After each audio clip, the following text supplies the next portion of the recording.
This is the Farm Monitor.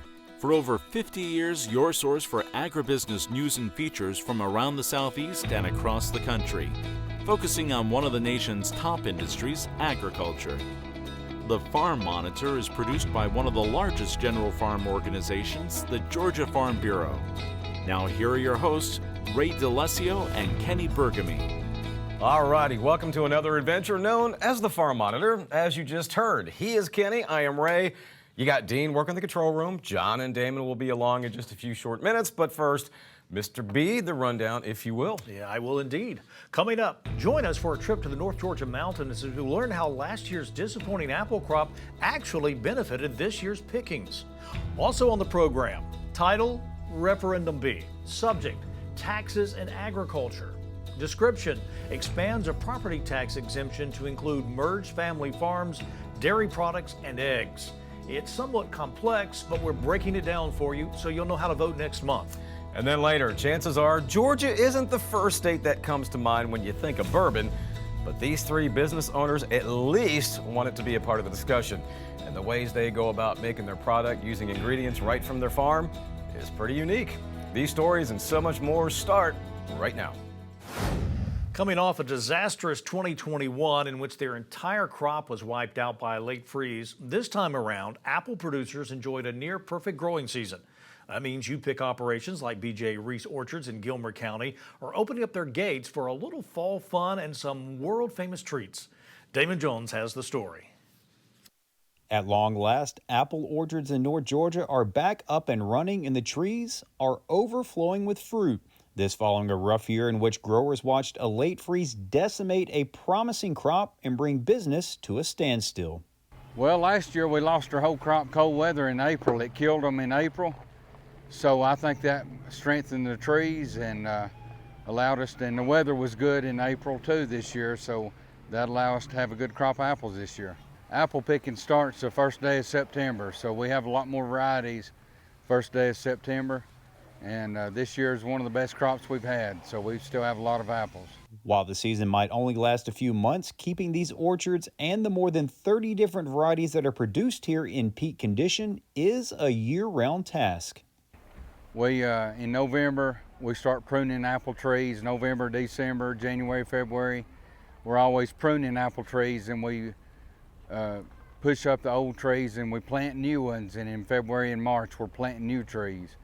So each year we're trying to add new varieties and more trees to the orchard every year. All that hard work is certainly appreciated by the thousands of visitors who make the trek to this North Georgia institution during the fall to enjoy a little fun in the sun. A lot of families come up here and they stay all day. We have a lot of activities on the weekends for people to do, and a lot of farm fun activities, and they come out and we've got real good view of the mountains, and they bring a picnic and they just stay all day with us.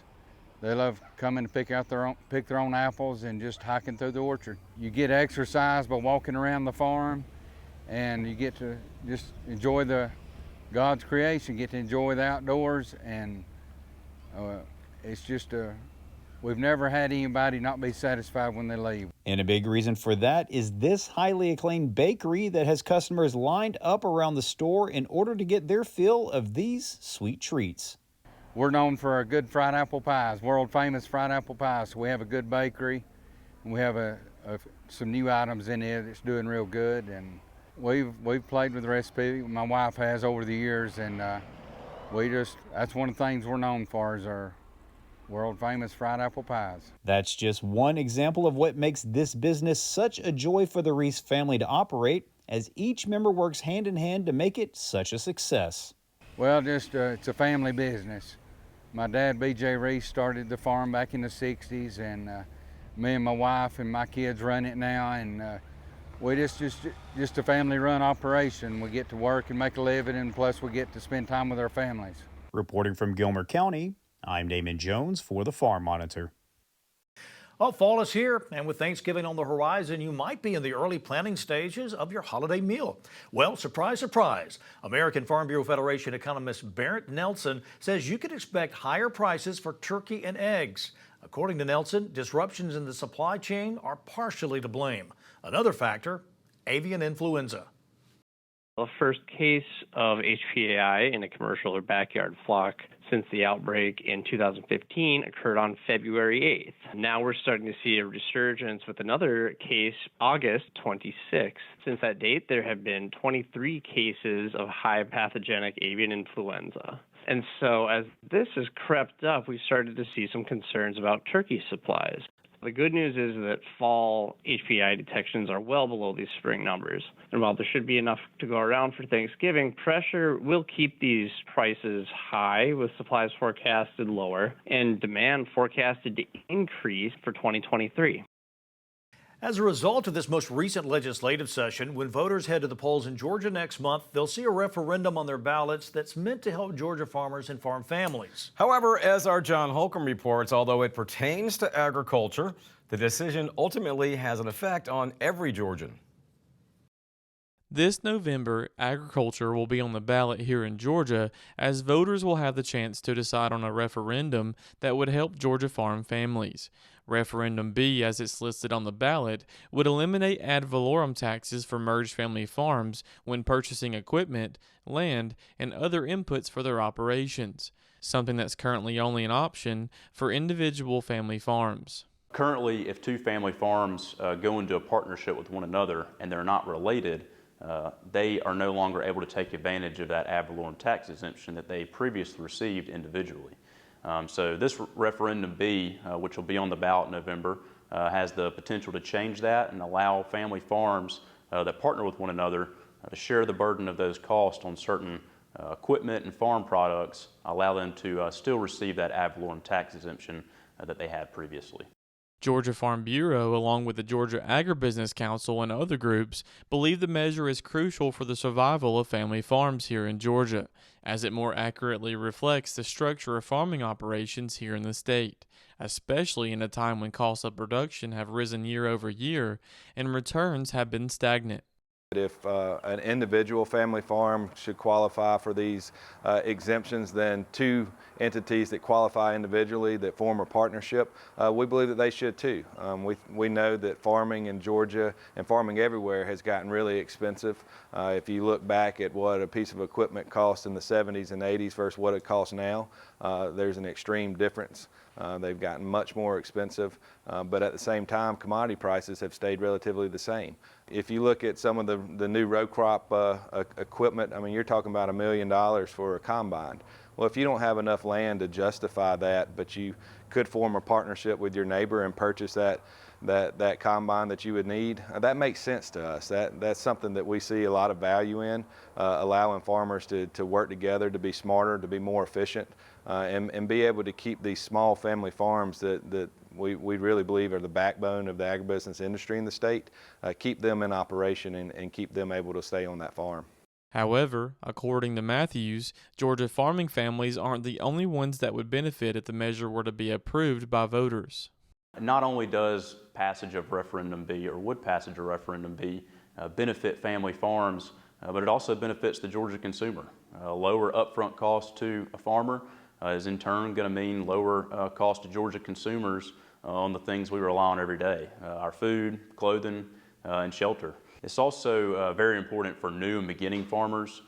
A lot of the times you're going to see new and beginning farmers, young folks that want to get into the business of farming, they'll forego doing that just because of how expensive it is to start your own farm or to get into agricultural production. So this is really going to lower the barrier of entry to new, young, beginning farmers, but it's also going to help our established farmers, and it's going to support both rural and urban farmers. It's going to lower that barrier to entry for anyone wanting to get involved in farming and agriculture. Reporting in Macon for the Farm Monitor, I'm John Holcomb. After the break, they love the earth, the soil, and the challenges of growing specialty crops. And they also enjoy the fine art of bourbon making. The story of Doc Brown Farm and Distillers when the Farm Monitor continues.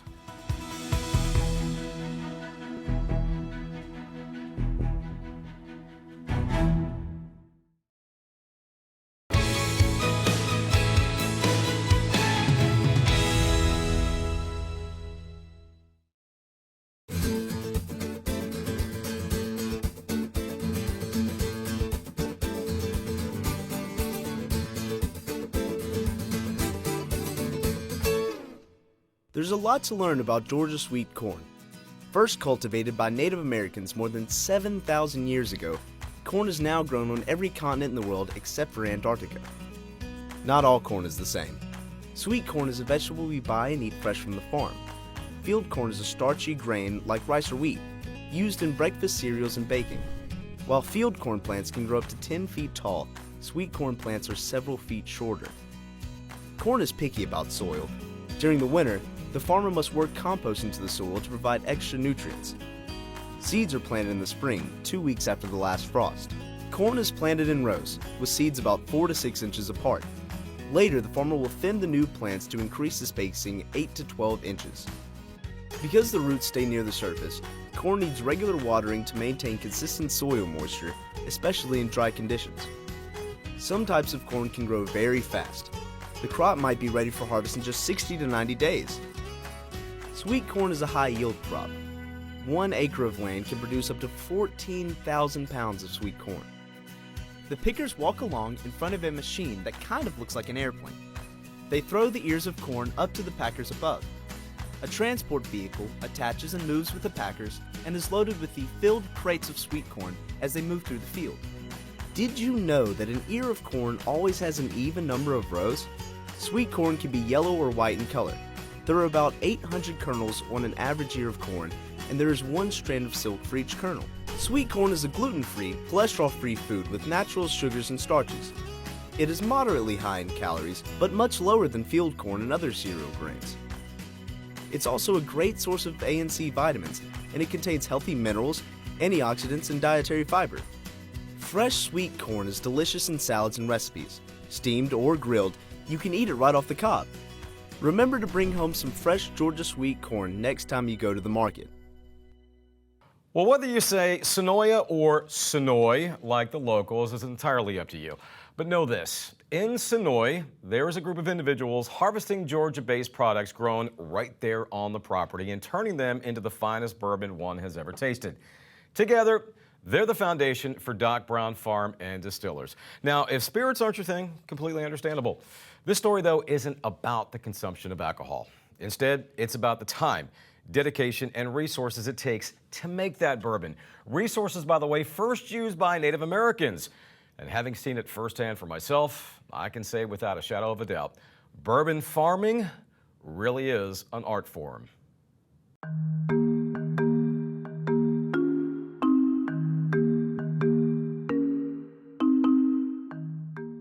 As we all know, there is no I in team. But there are multiple I's in Doc Brown Farm and Distillers. And teamwork is what this organization is most proud of. We're all different. We have similarities, but we have differences, and we all bring something different to the table. Paige Dockweiler, the Doc in Doc Brown. Born in Cordele and raised on a farm, Paige's father was a successful soybean, watermelon, cotton, and corn producer. Paige, however, pursued a different path. When she's not making spirits, Paige is focused on lifting the spirits of others as a registered nurse and specialist in oncology and hematology. I tell people, and we've trademarked the phrase high heels and cornfields because we've basically traded our high heels and suits in for cornfields and boots. Amy Brown spent 32 years in the corporate world. And like Paige, she too has deep ties to agriculture, having grown up on a small farm in Hog Mountain. And lastly, there's Amy's son, Dan, a full-time pilot for UPS who admits flying isn't his only passion. Yeah, you know what's funny is a lot of pilots are farmers also. So a lot of times the guy I'm flying with owns land or grew up on a farm, and so we can relate to each other about what each of us do on our off time. So, you know, and then when I am up there flying, I make my to-do list of things I need to do when I get back home. Yes, Dan, Amy, and Paige each have a lot on their plates, but it hasn't stopped them from pursuing that one common goal of making quality spirits the old way, using heirloom grains grown directly on their farm. The grain of choice? Jimmy Red Corn. It's a red variety of corn that grows, of course, as you can see, deep red burgundy. and we harvested it. We took it to the grist mill, had it ground into a specific type of grit type substance, but the grits have to be a little bit more grainy for the mash. This year we added a white called Hastings Prolific, and then also a blue corn called a Blue Claridge. But we all come from families that love the land. For us, with our end product being bourbon and growing these rare heirloom corns that many people have forgotten about, bringing back the heritage and the legacy of the Indian culture and this Indian corn that they used to eat. And of course it is edible in some ways, but we use it to distill. And for me, I have a lot of pride in knowing that we're growing this heirloom corn as clean as we can. We're distilling it, it's as clean as it can be distilled, and using the waters that we have up in North Georgia. Never in a million years, Ray, did I think I would be a farmer. Or add on to that, a bourbon maker. And I call myself a bourbon farmer, and that's usually the phrase that catches people's attention, because you can be a corn farmer, a soybean farmer, a watermelon farmer, but when you say you're a bourbon farmer, that brings a lot of interest, because they're like, I didn't know bourbon grew out on the land. And that's where you get to tell your story of the love of the earth and the love of the land and the end product. And like any good farmer will tell you, be it a traditional farmer or, in Amy's case, a bourbon farmer, achieving that end product is not a race. No, in fact, it's more like a marathon. But oh, once you cross that finish line, the feeling is one of relief, joy, and euphoria. Then again, that might be the bourbon talking. You know, when you harvest the corn and you grind it and you distill it and you put it in the barrel, then you have to wait, and you're like, oh man, I hope it's good, you know. And then when you get a glass of it out and it's actually good, it's really a great moment because you know you created that, and you know it's a really cool thing to be able to taste the flavors of the corn and the grains together. It's really cool.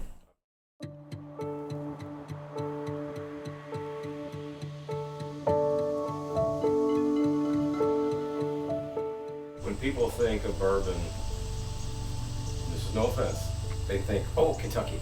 That's right. How do we change that stigma? How do we get them involved in, you know, because there's good bourbon here in Georgia. Absolutely. You guys. Absolutely. Well, that's the new narrative, and that's the narrative hopefully that we can help change. Kentucky definitely, I mean, look at what they've done and done well, and bourbon originated there, and by no means are we trying to even mimic anything that they're doing, but what we're trying to say is that it doesn't all have to originate in Kentucky. You have to have two things to have good bourbon, actually three things. You gotta have good grain, you gotta have good water, and you gotta have good barrels. And we're fortunate that in the state of Georgia, we are able to gather all three of those components together. We have fabulous corn. We use the foothills of the Blue Ridge Mountain limestone filtered water out of a deep, deep well. And then, believe it or not, our barrels are made here in Georgia as well at a place called the Gainesville Cooperage. It's the only cooperage in the state of Georgia. So everything we do, Ray, is Georgia grown. From our corn to the water to even our barrels. We don't even get our barrels outside of the state. So we're just trying to change the narrative. We're certainly not bumping anybody out of the way. We're just asking for a seat at the table. And that seat at the table is, there's some people in Georgia that work hard and love what they do and can create just as good of a product as Kentucky can.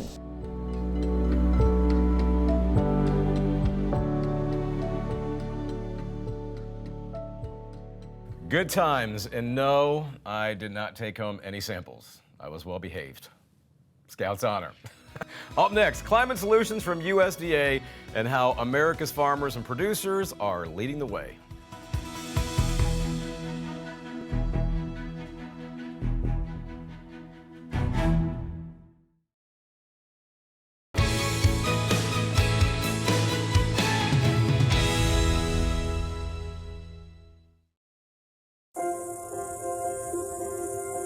prolonged drought, intense wildfires, floods that threaten lives and livelihoods. We're all impacted by climate change, but perhaps none more so than America's farmers, ranchers, and forest landowners. Since the turn of the century, we have had 17 of the hottest years on record. These changes are having impacts on our forests, they're having impacts on our communities. Cause flooding of roads, additional road damage, and even home damage. U.S. farmers are looking at opportunities to conserve water. You know, so many times we think about climate change as being something that's in the future. It's now.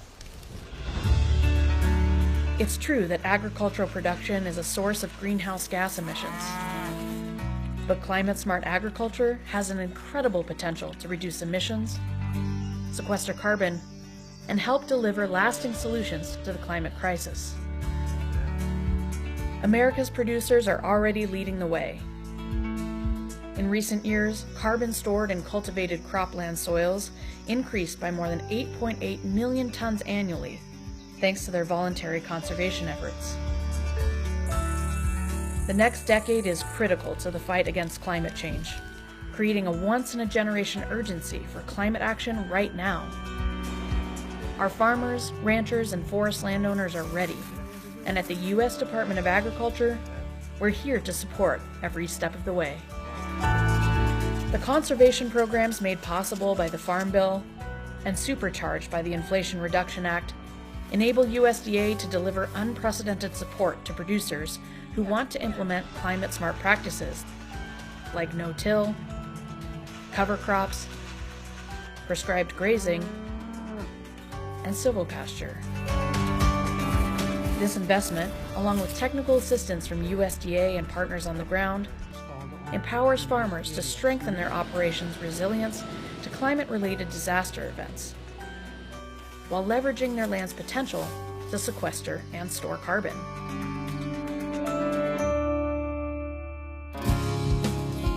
USDA is also driving climate-smart innovation and expanding markets for American producers with the new Partnerships for Climate-Smart Commodities effort, bringing together a broad set of stakeholders to forge agriculture's path forward with climate-smart markets. These partners are as dedicated as they are diverse, from producer groups to NGOs, from corporations to universities, bringing together local, state, and tribal governments. They all share a goal: to expand markets for U.S. climate-smart commodities. Their actions will increase the competitive advantage of U.S. agriculture, build wealth that stays in rural communities, support a diverse range of both producers and agriculture, and empower consumers to make decisions that are informed by climate considerations and backed by purchasing power. Farmers, ranchers, and forest landowners are the backbone of America. They are stewards of the land.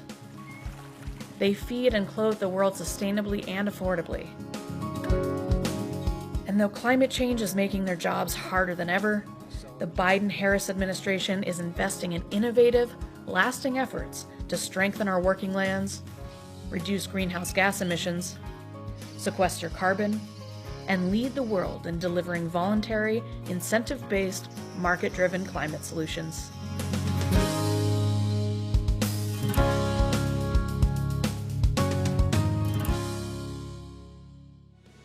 All right, big thanks to USDA for that, and thank you for making this show possible. Take care, everybody. We'll see you next time right here on the Farm Monitor. Stay safe and have a great week.